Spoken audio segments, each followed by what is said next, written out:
In this last session, capping, I think, a really fun retreat, this is going to be student focused, lots of students to direct questions at the panelists.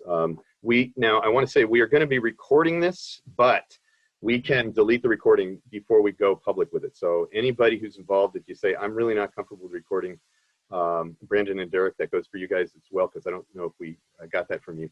Just let us know. We will delete it. We will not include it in the stuff we upload. But so don't worry about the fact that the recording is running at the time. I have the pleasure of directing a program at UCSB, the NIH-supported MARC program, which is in its 6th year. And I'm happy to say it was just renewed for a second 5-year term with an increase in its scale. And so through this next phase, we'll have an average of 10 MARC scholars supported at any one time. These are juniors and seniors at UCSB. And our plan is for this program to continue indefinitely and to grow. We hope it's a permanent feature of UCSB training in biomedical, biological sciences. The program is, let's see, gotta make sure I can get this to go. There we go. These are the people involved in running the program, or really at the top, and Kathy particularly, the ones who really are making it happen. Sammy, Erica, and Tim Neat, and Professor Kathy Foltz work very closely with the scholars on their development outside the lab. The others, Carly, Ellie, Luby, and Ofi, are involved in administrating and evaluating the impact of the program. Songhee Han, professor in chemistry, and I direct the program. And whoops. Keep moving the cursor back and forth between two screens. So this program involves a combination of research. Uh-oh. Joel, you're breaking up. I don't know if you can hear me. Stage after graduation, which may Joel? be graduate. Yeah. You broke up for like 20 seconds. I'm sorry. Oh, great. Yeah. Okay. Am I back again? Figures. Yeah. It looks like you're clear now. Yeah. I don't know where I cut off. It was after I switched this slide, right? Yep. Okay. Yeah. So basically, there's research and professional training involved, and it gets them prepared for what they're going to do after graduating, which could be graduate school or not. And many of them are going on to grad school. This also involves attending conferences. You can see the Abercams meeting, for example. And scholars have an opportunity one summer, or in fact, they're asked to do this during non-pandemic times, to work in another lab somewhere else in the country. And that's included the lab of a Nobel laureate, really premier labs all over the world they've been able to work with. And they've also had a chance to meet with, really leading scientists, including, as you can see in the lower right corner, a Q&A that was moderated with Jennifer Doudna, who a couple of years ago, who of course just won a Nobel Prize a few weeks ago. So we feel like the program has been quite successful after the first 5 years. And whoops. I will say that of our 12 alumni, 10 are now in PhD or MD PhD programs, 1 in industry, 1 does scientific illustration. And for those students who are tuned on right now, who are in their first or second years at UCSB, we encourage you, please, to look into this program and strongly encourage you to apply. If you feel like you wouldn't qualify, this is very strong, high scholarship support and wonderful opportunities. If you feel like, oh, well, I wouldn't qualify because of my grades, please delete that out of your head. We choose a whole range of characteristics for selecting these scholars. A high grade point, it's not a major issue. So I please keep your eyes out for this and look into the program. Okay, from there now, I'm going to end and turn this over to one of the scholars, and that's Irfan, who I hope is here. Irfan, you ready to go? Thank you. And Irfan will lead the Q&A from there. Yeah. Hi, everyone. My name is Irfan. I'm a 4th year CCS biology student and a Gorman scholar. I'm part of the course called Science for Common Good, which is part of NIH MARC UCSB program that Joe Rothman just explained about. The Science for Common Good is a student-driven course which focuses on developing leadership skills through identification of local projects to work on as a team. Projects have ranged from like national scientists, bringing national scientists for seminars, to mentoring events, to community-focused and scientifically driven campaigns. Also, participants have the opportunity to take on peer leadership roles in various campus organized events.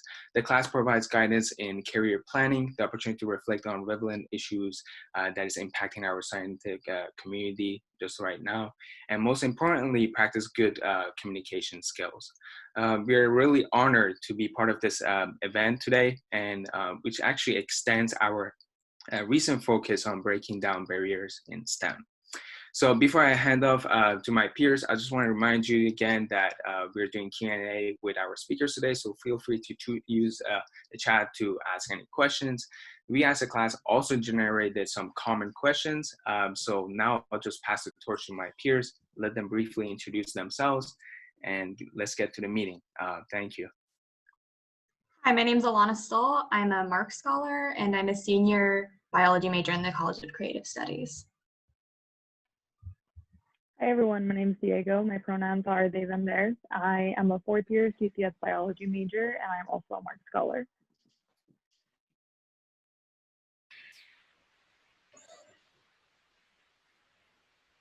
Hi everyone, I'm Earl Wendy. I'm a fourth year biology major, and I'm also a Mark Scholar.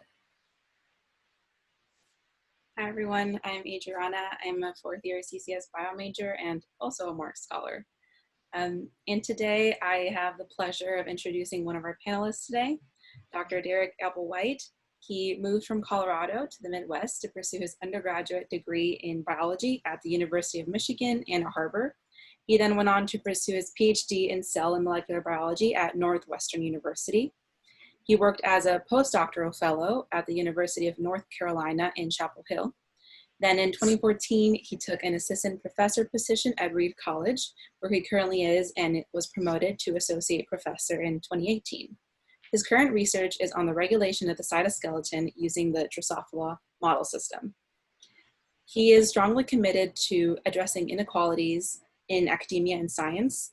He is currently the co-chair of the LGBTQ+ task force of the American Society for Cell Biology, and also works on the Diversity, Equity, and Inclusion Force of the, Inclusion Committee of the Genetic Society of America.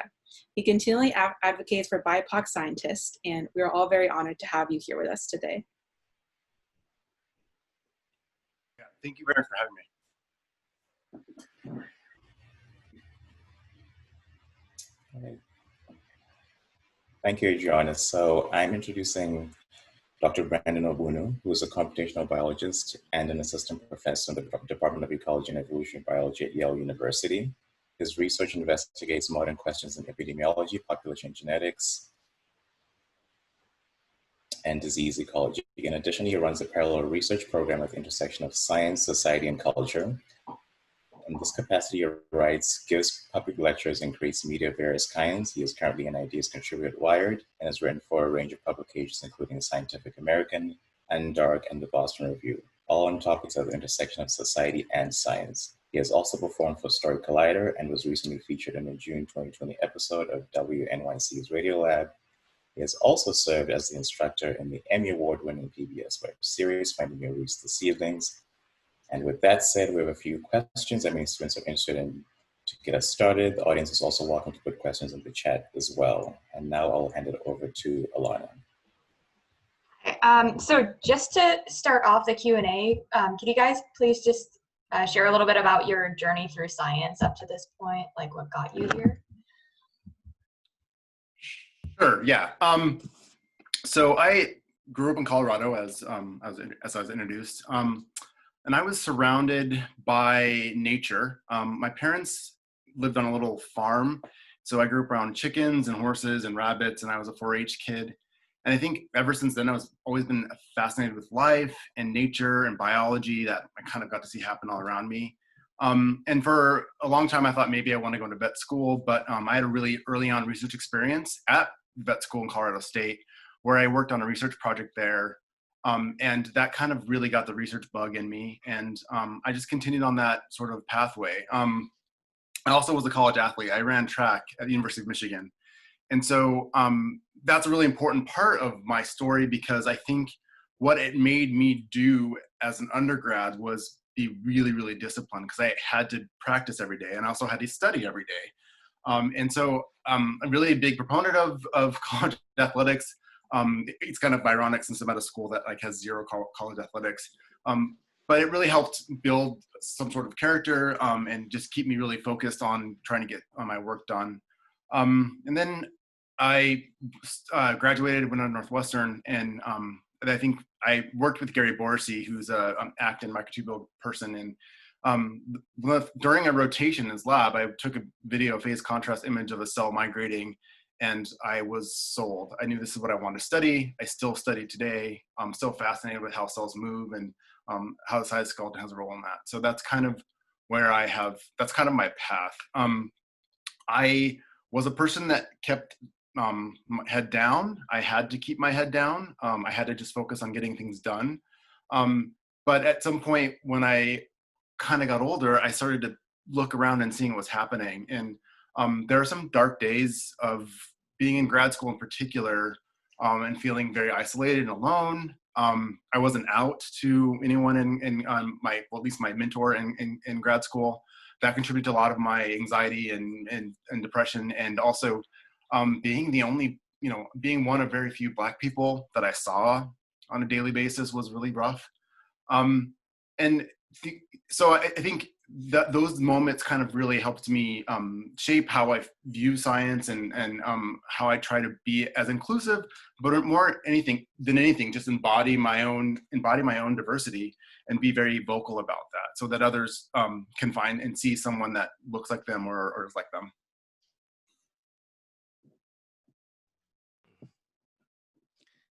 I just want to sit and listen to Professor Applewhite this whole time. That's very inspiring and very interesting. I think what I would say is, I mean, it's difficult for me, and I think what's cool about this is this panel. I think part of the things about being Black in STEM, and I think Professor Applewhite will highlight this, is kind of the fact that our own diversity isn't appreciated, right? I think it's like how different we are from one another in this profession is one of the things that's taken for granted. And, just in this small panel of two people, right? Like, I think I'm from New York City, for example, right? and right, so I had the opposite. So I grew up around nature, broadly defined, a type of nature, certainly. And I had animals around. Very different, but very different. And I think that's really, really cool. And I think I have so much respect for collegiate athletes. I'll interact with that story a little bit because that's just really, really cool for me. I have such respect, but I did not play college sports. I was a big time underachiever in high school. I think that's maybe the thing that I can add that's interesting. And the reason why is because school was always relatively easy for me. I'm not very competitive, to be honest with you. I don't really see the point of doing better than other people. That one never really, I don't really get that. Like, I'm not motivated by like, I'm better than you. It just doesn't, that one never really landed on me. So people were like, don't you want to A? I'd be like, so? It just didn't, like, I wanted to read and learn and do dope things in the world, but like being better than other people, it was never an internal motivator for me. Now, when I got to college, what I realized is if you get A's, you get to do more cool stuff. Now that worked, right? I was like, okay, well, fine. If you study, so I think the light kind of came on, and I think I really kind of burned through college pretty well. Science, as I've, some of you heard from the last session, I think, I think my mother taught kind of math and science, and I think that's about as far as Black women went in that generation. You know what I'm saying? And so basically, she did about as much as you can do in that generation. I think I'm very much like her in every way. Like, I'm essentially a clone of her, and so in a lot of ways. And so, so that she didn't tell me what to do, but I think that kind of that inclination and proclivity was there. And so, also the science fiction conversation we had earlier, this was kind of who I was. There's a lot of kind of angles in here that I can talk about, but what I will say is one of the biggest crafters for my career decisions has been my family. So I've had to take care of my mom. That's actually a big part of all the decisions that I've made. And I think there's always the thing about kind of how do you putting your family first versus your interests first. And I think I've kind of like, that's been a thing that's been very, very important. I kind of take my family with me, so I move a lot, and they've kind of come with me pretty much. So that's the only other detail I'll add, but I'll shut up for now, and then we can kind of ask questions within that. For great answers, you two. But now that we've talked about your experiences in science, I want to follow up with the question: how do you feel the culture in science has changed, or has it changed at all, in your opinion, in the past few months? Yeah. Last few months, huh? It's been great in some aspects and really frustrating in others. I feel like there's a lot of people that just realize that there are Black scientists. Like they literally just figured that out maybe like a couple months ago. And so I've had a lot of more opportunities thrown my way than I had in the first 6 years of my career at Reed. And I've said yes, and I have taken those opportunities because I don't know how long this window will be open. And we do know that America sometimes has a very short memory. So yeah, I have been taking the opportunities that I've been trying to work within what's been thrown at me. But there has been a shift. I think this is a more substantial shift than past. But I know a lot of Black scientists are like, why now? What was so important about this particular crime or that happened? I mean, it's been happening this entire time. But, never one to not take an opportunity that's given to you, because that's kind of how I have personally survived. Was when the door was open, I just kind of snuck my way in because I had to. So if the door's open and there's opportunities because of social unrest, I'm going to try to take it and run with it and make it better. And I'm here not just representing Black scientists and gay scientists. I'm also here to represent my institution, which I really do value. So yeah. I think everything there I agree with. I think where I find myself, even though I'm kind of like hip or whatever, I think with young people, the places I butt heads with you all the most is in kind of, I think we should seize this opportunity and do some good with it, right? Look at this panel you have here. I mean, you wouldn't like I've never sat on anything like this, and I sure as heck didn't see that when I was training. And now I've done this like a few times, frankly, in the last few months, right? And so this is a moment. Let's seize it. Let's do some cool things with it. So I think it has. I think the conversations we're able to have changed. I think, but to Professor Applewhite's speculation, watch out, right? Let's continue. I think that, and to that part, I think I especially, we have to continue to do this kind of work. But I think there have been some exciting new directions.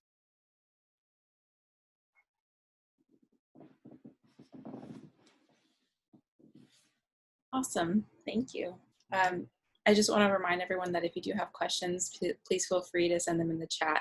If not, I will continue. So I also had just a genuine question about how do you recommend undergraduate students, what should we do in order to take action in our science community to be more inclusive, diverse, and equitable? It's a great question.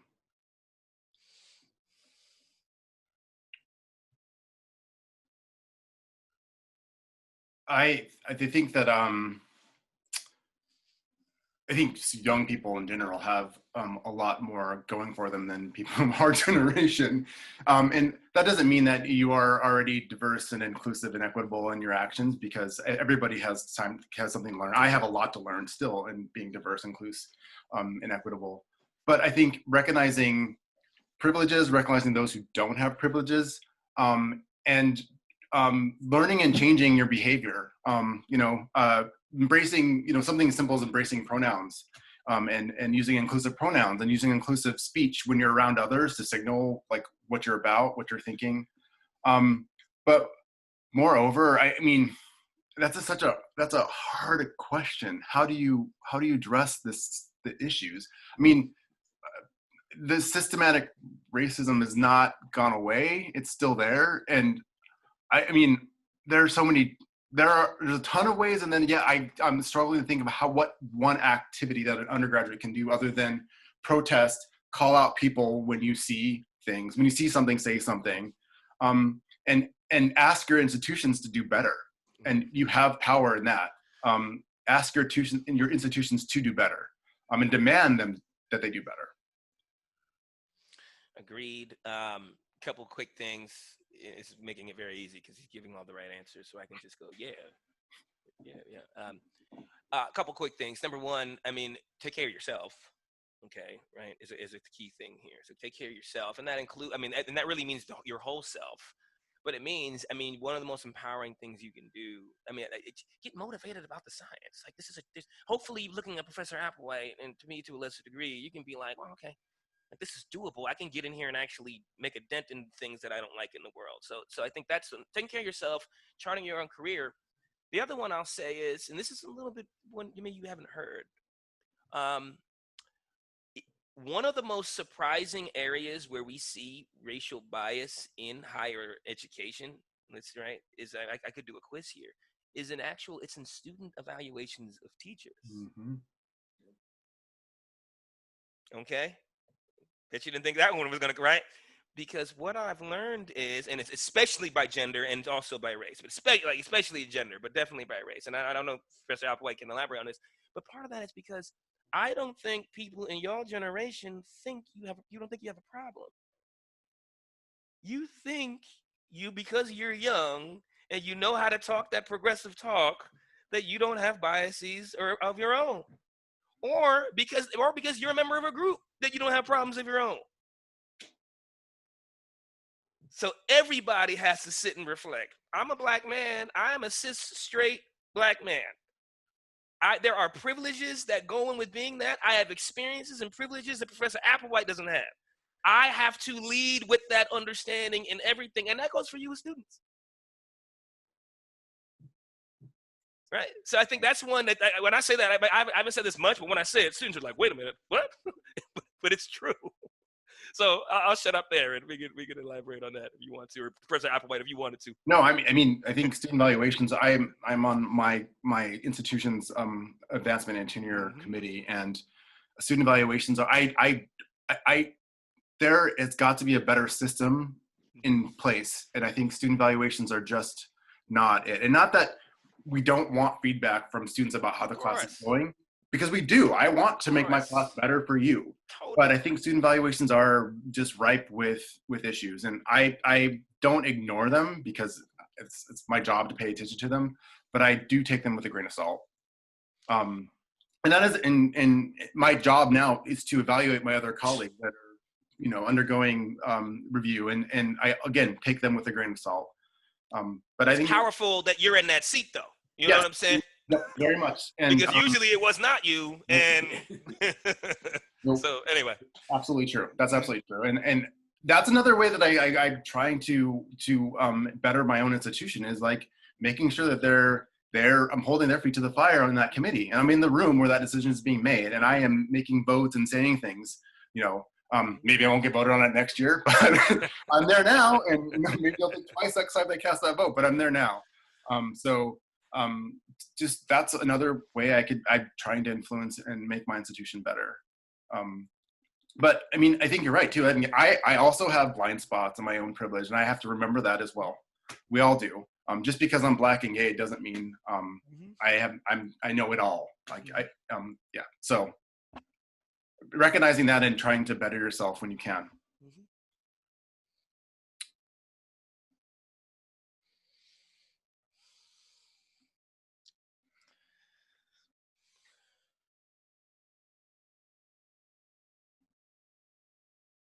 We have a question in the chat.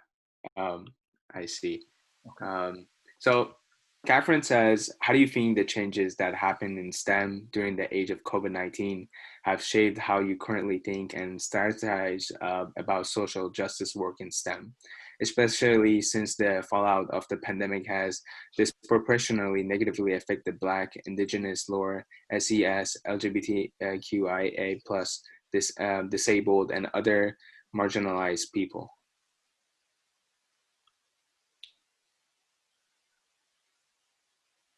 That's a great question.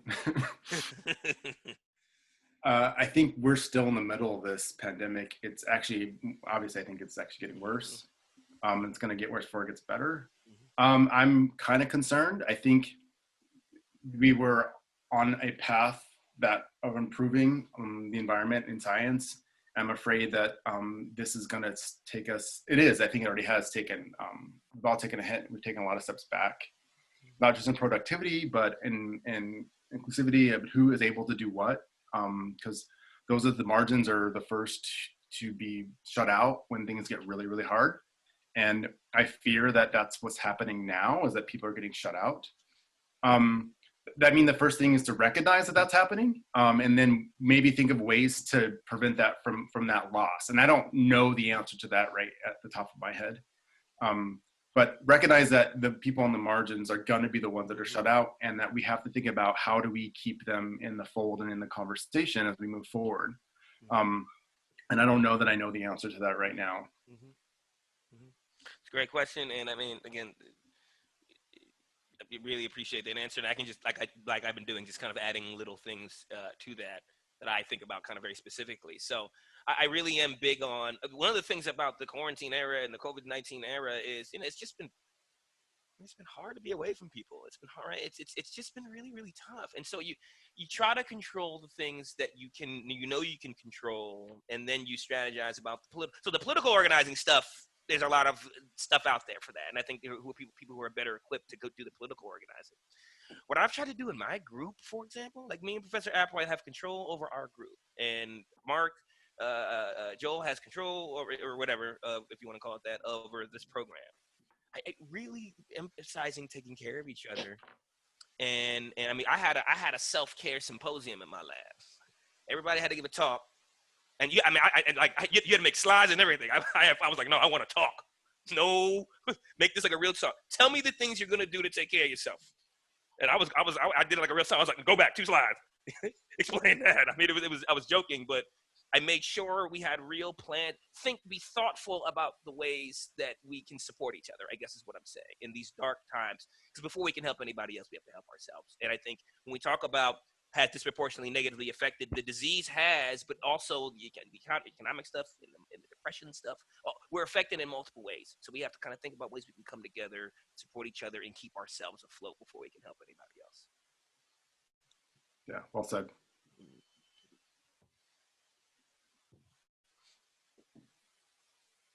Ooh.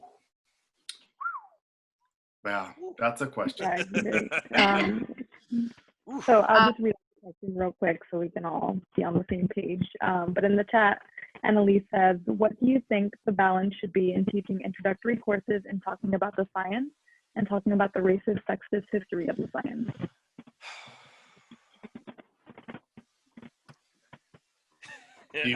I'll let you go first this time. Oh, how convenient. No. I've written about some of this, so I have no excuse. And I think I've written about kind of it relates to the reconciliation with our past, and it kind of connects to a lot of things about this country reconciling with the things that we've done. And I think certain science, and we're both geneticists, right? And I think we deal with this in different ways. I do kind of theoretical prop gen, so Ronald Fisher and these people, right, these eugenicists are in my intellectual tradition, flat out. So the question is, when I teach evolutionary theory, which I'm teaching in the spring, do I have a whole section where I talk about Ronald Fisher? I think that the way I look at it, from the founding fathers or whatever you want to call them, I don't know if you can find a person that wasn't problematic, frankly, going back half a century in this country, right? Men in power were abusive.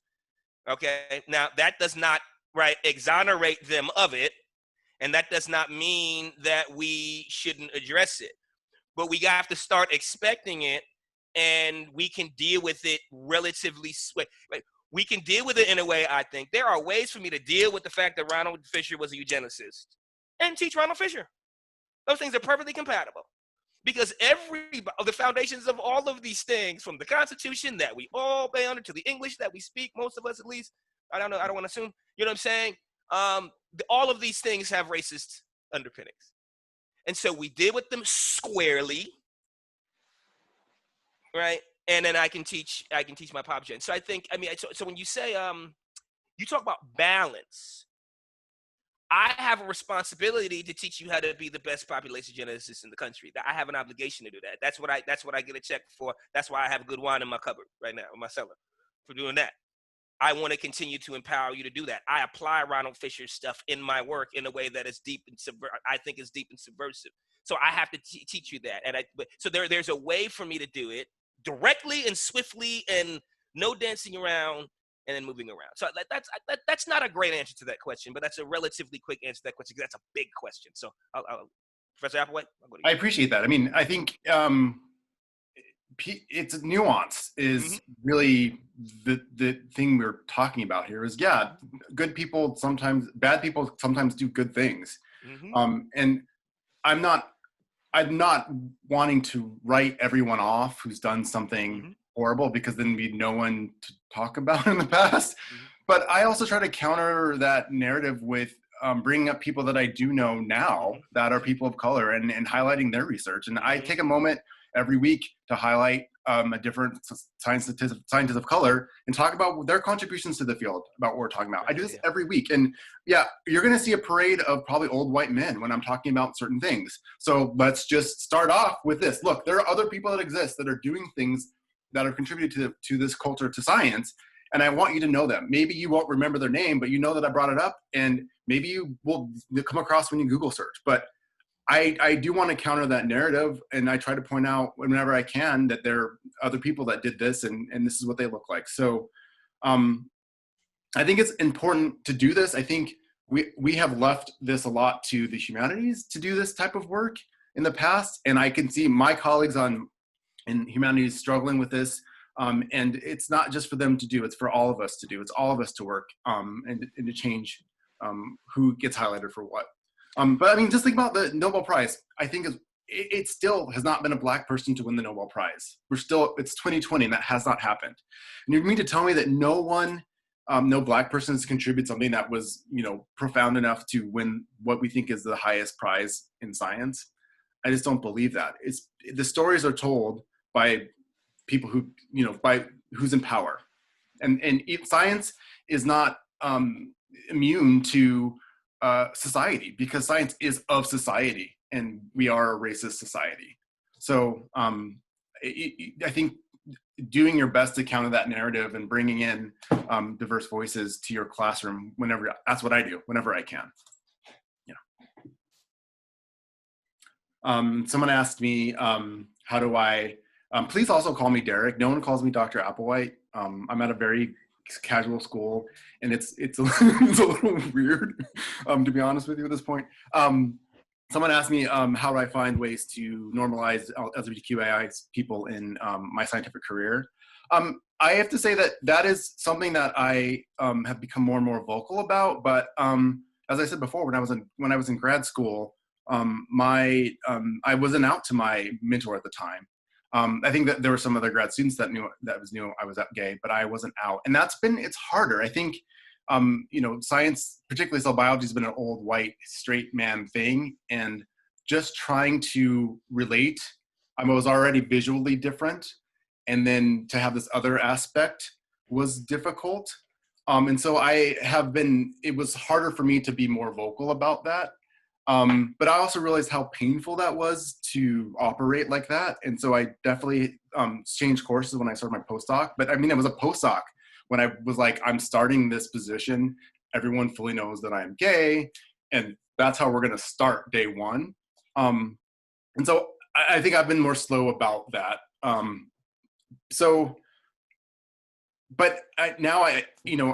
It's obviously equally important to highlight diverse voices of all types. I don't know if that's really an answer, but I would say my being comfortable with it is growing daily, but it's still hard. So I have a two-part question. The first part is, was there a point in your graduate studies where you were not feeling successful, and how did you overcome this? And the second part being, was there any point throughout your graduate school experience that you felt as if your work was not giving you the ideal results, and how did you overcome those challenges? Kind of maybe getting in towards imposter syndrome, if you could speak on that. Imposter syndrome never goes away. You just learn how to operate under it. That is it. I mean, there's no secret. It never goes away. I always feel like an imposter, always. But I also just have to forge ahead because so many other things are more important than me just being crippled by my own imposter syndrome. So that might not be the best answer, but that's how I have had to survive. I just keep on going, knowing that it's gonna be awkward and I feel like I haven't achieved enough and I'm not good enough. But it does not go away. I still have it. I still feel it every day. Graduate school was tough. I was in a really big lab, and at times I didn't feel like I had the sort of direct mentorship that I desired out of my mentor. And I think I made a conscious decision to go to a smaller lab where I would work more closely for a postdoc, where people usually do that the opposite. They go to a small lab for their graduate school and then go to a bigger lab for postdoc. And I just needed to feel the personal connection that I didn't think I was getting in grad school for my postdoc. But I never feel 100% like confident about anything that I do. And maybe that's probably a good thing because it makes you a little bit careful. And I think being careful in science is really important. And so I'm always cautious about what I'm publishing, what I'm saying, and what I'm doing because because that's an imposter syndrome. But again, like I said, I think the way I get over it is just work through it. You have to put your work out there and you have to talk about it because that's part of this interaction in science. Giving talks and sharing your science is the way that you get great ideas and you like, oh, that's a great idea. Oh, I should incorporate that. Or that's a great question. I haven't thought about that. That's how this works. And so if you can't put yourself out there, you're going to be crippled. So I really work through my imposter syndrome so that I can have the exchanges like this that really do help improve your science. I'm not sure if that really answered your question, but yeah. That was very enlightening to me. I mean, I didn't ask the question, but I learned a lot from that question. So the imposter syndrome thing. So I think what's fascinating about Derek's comment there. So Derek, I mean, I don't know if you think about this. I mean, you're probably the first generation of Black and openly gay scientists in the country, like openly, like, you know what I mean? Like you haven't thought about yourself that way, but like that probably did not did not exist a generation before that. You know what I'm saying? And what's fascinating about that is I think your answer about it's a part of where I have to deal with, which is how I feel. I just got to deal with it. That is definitely how firsts have to be, because there's no way for them to make any kind of mistakes. You know what I'm saying? They're not going to get this. They're not going to get the understanding that everybody else gets, right? And like that, and that's something that I noticed right away. But I see some of the behavior of some of my colleagues, and I'm like, wow, that's like And so I think part of it, I think with me is I think like being outstanding and pushing through it the way Derek said. But the way that I deal with it is in the spaces where I can. So imposter means you are in a room where you're like not like everybody else and you feel that way, right? So what I've tried to do is in the spaces where I can change the rules so that I'm the normal person and everybody else. I've had white scientists in my lab giving guest lab meeting feeling awkward. I love it. It's great. My job is to be, I don't want to be department chair like ever, but whatever, you know what I'm saying? But my point is whatever my things that I have, I want it to be where being yourself is the normal and being a jerk is they're the ones that feel like imposters. You know what I'm saying? And that's only going to happen if more of y'all come up and apply for jobs in our departments so that we can hire you. And then all of a sudden, being a nasty, selfish, racist, right, homophobic person, they're the ones like, yeah, I don't know if I want to work in that department with all those cool, welcoming, inclusive people. You know what I'm saying? So I think that's the way I'm dealing with it. It's like in the small worlds where I can change the rules. And then ideally by doing great work, and that's the thing about what Derek said, you got to do great work. Like it just doesn't matter otherwise. If I continue to do great work, that sphere of influence grows, and all of a sudden, the jerks and the bigots don't feel welcome. And so that's the dream. Does that make sense? I don't know. Yep. There was a question about bioethics I think we skipped.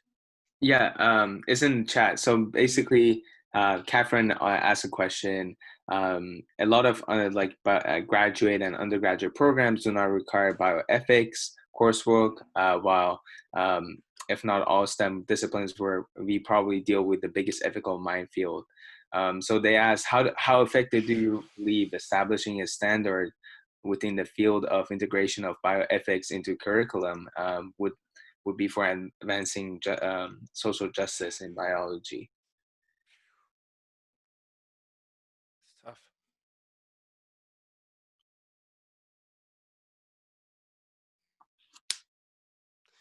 I can take it. Derek, you want me to take a stab at this? Yeah, please. And then, so number one, bioethics means a lot of different things. So, right, it's number one. So there's like the bioethics, the ethics of the practice of science, which are like sharing your data and don't plagiarize, don't draw gels, don't draw bands on your gels and all that kind of stuff. So there's that brand of bioethics. And that's kind of one thing that I think has to be taught because we have to, and now it's publishing and, there's all this kind of stuff going on. So there's that, which I think is really important. But I think I see this as the question is certainly how I think bioethics is bigger than that, right? It's kind of like who should get to do it and the way you run your these bigger meta questions about kind of the purpose of science and it being so inclusivity now is a part of the bioethics. And I think here's the challenge. And I don't really have a great answer. I mean, the answer is yes, all things are obviously important, but there's only so many things we can fit into a college curriculum.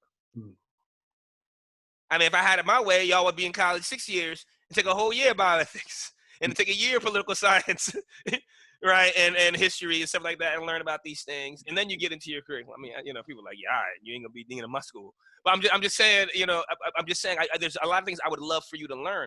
I don't know if I have a really great way to work this in to a standard college curriculum. I don't know if I have one. I try to do it within the places where I have control, which are my labs. And I think what Derek said about, I love that, like highlighting a scientist of color, and that's an amazing way to do that. So infusing these things, but in terms of formally, I don't know. I mean, this is such an interesting question because, I'm thinking about what's currently happening right now. We have this pandemic, and we have a vaccine, and we have a very, very vulnerable population that are being affected. Those are people of color, and they have no reason whatsoever to trust the government with anything. Mm-hmm. And here's the problem. If we don't get vaccines out to that vulnerable population, we're going to continue to have this pandemic, so it's going to continue to spread. I think talking about things like this in the open, I made a lecture this year about COVID. I've never had a lecture about COVID because, quite frankly, I didn't think about COVID, right? Who did? Maybe people say RNA viruses did, but I did not. And I think making it clear to our students, because like many of my students, they don't end up, maybe they haven't heard of Tuskegee. Maybe they just don't even know what it is. Maybe they don't even know the history of HeLa cells and where they came from. Sorry. So I think I try to bring up these things and just talk directly to my students about them. And I think that may or may not be bioethics, but they're starting to understand these questions that have been in the scientific world, and how this mistreatment of people has been a part of science in this country. So it's not directly bioethics, but I think they're starting to see that there's more to these decisions. There's social, political decisions that are being made in science to this day. That's one way. I mean, and also I don't mean to be diminutive, but I'm baby scientists. Like I want to grow them the right way, right? So I harp on graphs, and I harp on acquisition of data, and I harp on how to display your data and how to be honest and your ends and what does an end mean. And so the other part of the bioethics that Brendan is also referring to, I also try to teach at the ground level, so that when they go up in their further in the science career, they've already had that sort of like that conversation, and they're aware of like, oh, this is a way that things can be manipulated. Mm-hmm. I try to incorporate that as well. Mm-hmm. Yeah. Great Y'all come, question. y'all Oh, coming with Yeah. the questions. great question. We have Oh, sorry, another. Ron, do you want to- Yeah, we have another question from the chat, and it's asking, how did you know that you wanted to pursue a career in academia? It seems to be increasingly harder to get tenure track positions, and a lot of incoming grad students seem to go into grad school with the mindset that academia is not their end goal. Mhm. Do you have any advice on how to think about academia and getting a new wave of scientists into academia? Yeah, I do think about this a lot because I am at an undergrad only institution. Mhm. I think the problem with academia is that we all try to make clones of ourselves. That has been how I was raised in science, was a clone of my PI. And I try really hard to show my students that there are other opportunities in science that aren't academia, because I think it's really important. These positions are not, they're few and far between. And so I know that's not really, I obviously want to get more people in academia. That is definitely a goal, but my goal is for students to know from the onset that academia isn't always the destination. Doing great science doesn't mean you have to be at an institution to do it as well. So I'm trying to make that, I want my students to understand the varieties of careers that are in science. I don't know that I'm a good person to answer this question, because in my mind, once I decided that I wanted to get a PhD and have a lab, the only career I ever saw was the current one that I have.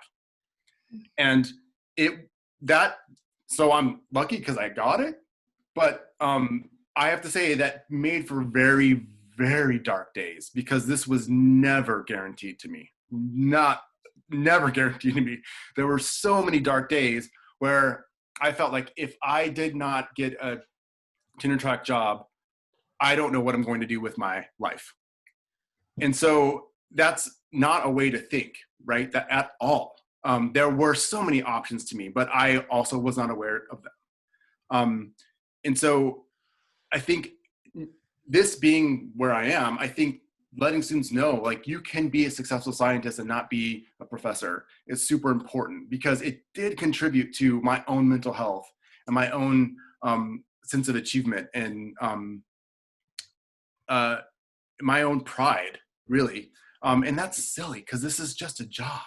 It's not your life. I'm not just what I do for my work. I am so much more than that. And I think the younger people have a better concept than some of us old folks do about having having boundaries around work, and like having a life and doing other things that you're passionate about outside of science. I kind of grew up in a world where you were science, it's all you ever did, it's all you ever thought about, and that's all you were. And I think having identity outside of that, I know it sounds like a crazy tangent, but it's super important to your own health, and will make you a more rounded person. And then if you happen to get an academic tenure track job, that's great. You'll probably be a better boss for it, having other desires and passions outside of your work. And also it contributes to your creativity. So I think not having this be the only thing you can do, the only thing that you want to do, I think is actually kind of important. Yeah, I mean, I think from an advisor's perspective, it's my job to prepare my students for the world as it is, and not the world as I wish it was or the way it was. And I think there are economic realities to the way things are, right? That I think so I have a very serious conversation about kind of what are the things that you're thinking about with your career. The way I think about this, I think I've done a lot of stuff in the arts, or rather I've kind of had relationships in the arts. And I was on the board of a bunch of theaters for years, and how I got into that, whatever. The point is, I got to know a lot of actors in that world, and they really changed how I looked at everything in this profession. This is well before I was a professor, because not getting the job is just part of being an actor. Like failure, like that's it. Like you audition 4, 5, and 6, and 7, 8 times, and you cannot be good at that job without being able to having a short-term memory. Like, okay, that didn't work like this. And they all may want to be on the Academy Award stage, or they all may want to be in Hollywood movies, but they train to be the best actor they can possibly be. And the world has its plans. Things are going to shake out as they shake out. It's really hard to kind of plan exactly to be in, to be in Moonlight or whatever. Like it's hard to make that, to win an Academy Award. It's hard to kind of exactly plan that. What we can do is you can make yourself the best stage actor you can be. And you can audition for the best positions or the ones that you want. And by golly, what ends up happening is things shake out and you end up with a life where you can perform your art. And that's the same thing with science. So I was never like I had to be doing this job as I was doing it. That was never how I was. I would have been privileged to have, and that's another thing I've learned, from young people. Let me be real with y'all for a second, right? People that saw me in soccer know this. A lot of there's a type of young person that feels entitled to a certain job. I'm starting to meet, and I'm like, hey, there's a job opening here. Oh no, I don't want to work there. I'm like, Linda, do you want to be a scientist or not? Because if you want to be a scientist, this is an opportunity for you to be a scientist. Go be a scientist there. Like, don't tell me you have it in your head that you're supposed to be a scientist at a certain. I've never thought that way ever. I was honored that anybody would have pushed me in front of a group of students. I was honored that anybody handed me a pipette. And really, it is talks about privileges, right? That is even being here, it is a privilege to work in science at all. So whether that's in academia or you're doing it do you want to do science or not? If you want to do science, you're going to do it in the place that allows you to do it and makes you keep food on the table and keep the lights on and raise a family if that's what you want to do, or raise yourself, whatever. So I think that's how I think about it. Let me shut up.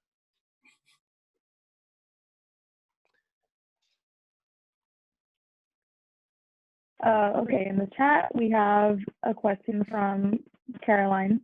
Do either of you have ideas about how to better engage with / excite elementary school age kids about science, particularly for students who may not see themselves as scientists they hear or read about?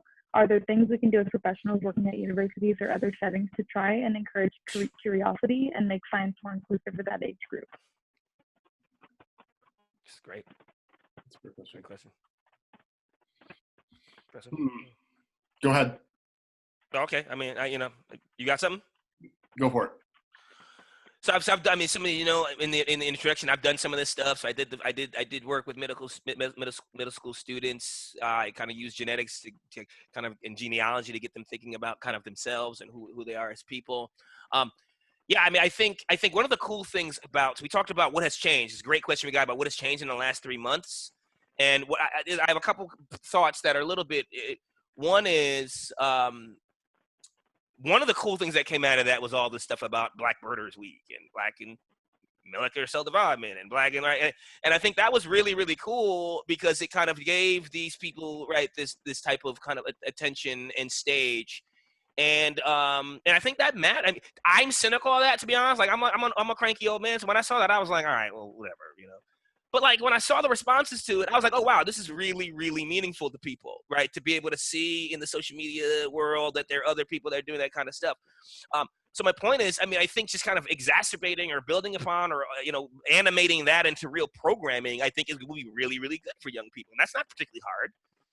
You just kind of get, you just fly Derek in and he'll do all the work. I mean, it's great. So you'll talk to all the kids. So, my point is the faces are out there, and I think, right, and I think, frankly, a lot of diverse folks are really good about having YouTube channels and this kind of stuff like that. So there's a culture of particularly young people who are engaging people with this arena. So I think we're kind of in good shape there. Frankly, to be honest with you, I think we're in okay shape there, and we can do a lot better. But I'm more comfortable with how we're doing with like the SciComm thing. Than I am. What I'm excited by is Derek telling me he's on the thing that evaluates the student evaluations and promotions. That's where we're not. That's where I'm more interested in getting butts and seats. So I think there are a lot of people kind of doing stuff, and pop science, and I'm a cool scientist. I rap and do science. That stuff's we got a lot of that, and that's great. We need to continue to do that. What we need is more Dereks in the rooms. People deciding to get tenure. We need more Dereks in the room deciding editorial journal. On the editorial board of journals. We need more Dereks as program officers. Notice I didn't say me. I said Derek, a real responsibility, not me. You know what I'm saying? Yeah. But my point is so that's really where my push is for people. But it's not mutually exclusive. I think both these things can happen. So like usual, I just said a bunch of nonsense. I think there might have been something sensible in there somewhere. So I'll shut up and let Derek talk. No, I think that's great. I don't know I have much to add, but I think that's absolutely correct. Like if you look around in pop culture now, there are so many images of scientists that don't look like the ideal scientists we used to think about a couple years ago. And that's fantastic. I do think that students, kids in particular, are getting the message that you don't have to look a particular way to do a particular thing anymore. And I'm happy. So I'm not saying that we've done enough and we should stop. What I'm saying is I think it's out there. I agree with Brandon completely. I think it's out there. And you're right. I mean, but that we are lacking at the top. And I'm not saying that I'm at the top, but I'm saying we're lacking at the people. You're at the top, brother. You're at the top. We're lacking at the place where people make these decisions. I think, you know, being on editorial boards, I think that's very important. And then after you're on the editorial board, how do you actually promote diversity in that position? How do you do that? I actually don't know how to do that. I mean, it's a legitimate question. I don't know how to promote. I am now an editor, which is something that came out of this last 6 months. I'm telling you, a lot has happened. And like, how do I promote diversity from this position? I still am trying to figure that out, because I got to read the science and I have to make sure the science is good. But on top of that, how do I be more inclusive, and how do I promote other scientists in this way? I'm not yet sure. So briefly piggyback to the theater thing that I told y'all, right? This is why there's always more Black actors than there are directors or producers. There's always going to be more people, right, who are front facing. But where the influence lies in Hollywood, it didn't start changing until people could actually produce the movies and like decide what gets funded. Like, and that's kind of where I'm at in this problem. And that's the analogy. Okay, I think one last question, but there's a question in the chat that we're. So. Hey, Jordan, you want to go for it? Yeah, let's just answer this one last question in the chat. And so Brooke said that Yale is trying to blind faculty applications. Do you think that it is a strategy that's going to work to increase diversity? Yeah, so I'm not involved in that search, but it's a kind of an adjacent department, and I think kind of like Grexit. Right. I think kind of like we're just trying all of these things now. And I think, you know, I have complicated views on all of them, but they're all a good start. I think applications went up from BIPOC candidates after Grexit went down. So as far as I'm concerned, that was a success for that alone. You just got to, right, like more people kind of felt less afraid and what have you. But I think for here, hopefully it's something similar. So I like the effort. Do I think it's going to work? I think it would depend on what work means. What work would mean, do we actually get a more diverse pool? Maybe, but I like the effort. I just think it's not going to be the solution. I think we're experimenting with some things, and maybe that will help. I'll just say this one short thing. If you want to recruit more diverse faculty, it cannot be a passive thing. So I like this idea, and it is a strategy. It can't be the only strategy. And again, if you want more diverse, you actually have to actively seek and find. And this is still a passive strategy. Thank you so much. And I want to just follow up what you said earlier, that these are conversations that still are being asked and like talked about and discussed. And we're really glad that we're doing that today. Thank you so much, everyone.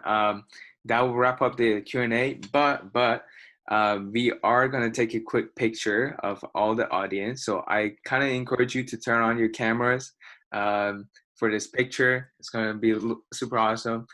And so after that, I will hand it to the MCDB chair, Dr. Dahlquist, and then we'll just wrap it up. So I'll give you a little bit more time to turn on your screen time, and then we'll take the picture.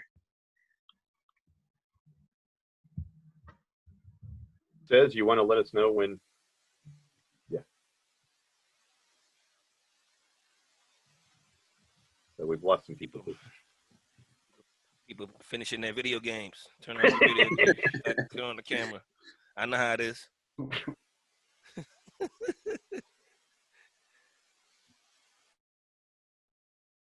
But thank you so much for all these responses. They were very awesome. Thank you.